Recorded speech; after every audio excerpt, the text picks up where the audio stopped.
Kezia was torn between diverting her gaze and intervening as her anxiety amassed. Choosing to intercede, she approached Sarai and relieved her of the pots that had been placed atop her head. As Kezia received the water vessels from Sarai, it became apparent how much strain her neighbor had been placing on her body. The vessels were full, heavy, burdensome. This was a substantial but bearable load for any able-bodied woman. Sarai, however, was carrying more than just water.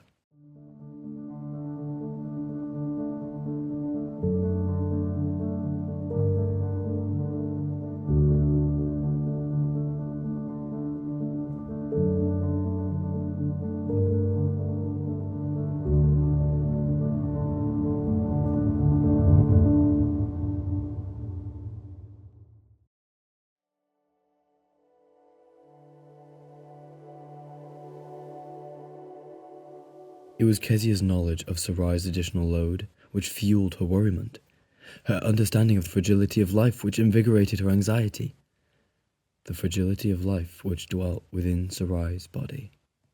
In Kezia's village lived 1,500 people, and yet not a single doctor or nurse, no medical professionals could be found there. And the people?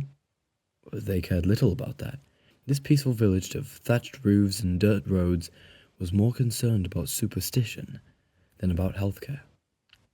Their superstitions and misunderstandings about human anatomy and well-being were beginning to pose serious problems for the community, particularly the pregnant women.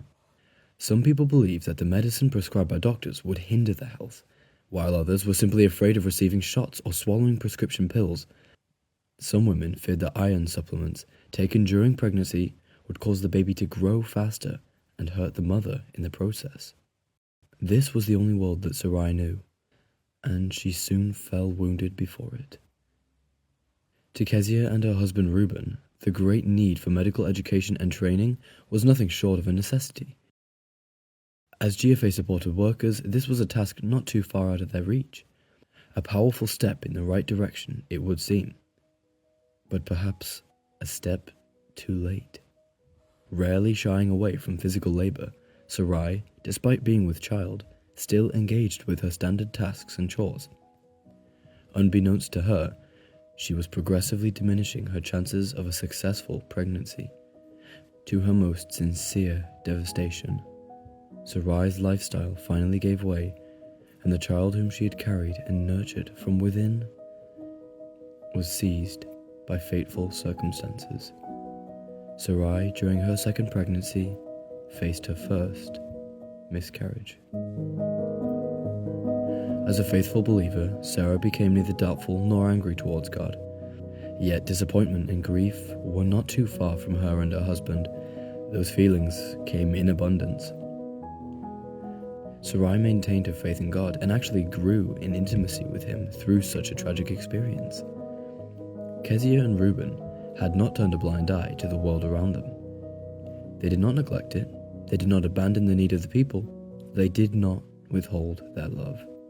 It became their duty to establish healthcare training seminars that educated women on how best to care for their families and the little ones growing in the womb.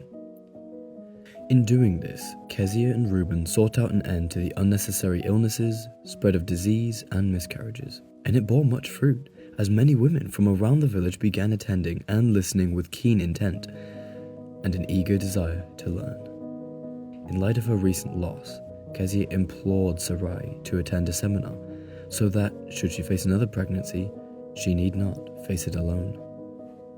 And so, Sarai, along with the other women attending seminars, began to experience a most dramatic transformation of lifestyle, learning the importance of visiting doctors, taking prescribed medicines, and nurturing the body during pregnancy. Whilst these seminars were designed to initiate a positive transformation of lifestyles, they equally impacted the hearts of those in attendance. Within her community, it became clear that Sarai had been gradually emerging from her somewhat negative and often demoralizing demeanor. She embraced a friendlier and more caring nature, and her quarrelsome relationship with her husband became a joyful and peaceful relationship. She discovered that a clean life can lead to a clean heart. Now, equipped with a deeper knowledge and understanding of health and pregnancy because of the transformative work of Kezia and Pastor Reuben, Sarai was blessed with the successful birth of a second son. Her family was now healthy and growing, both physically and, most importantly, spiritually. This story is not uncommon by any means. Many people in Africa and Asia work in manual labor, wearing the same clothes day in and day out, without a thought for washing them.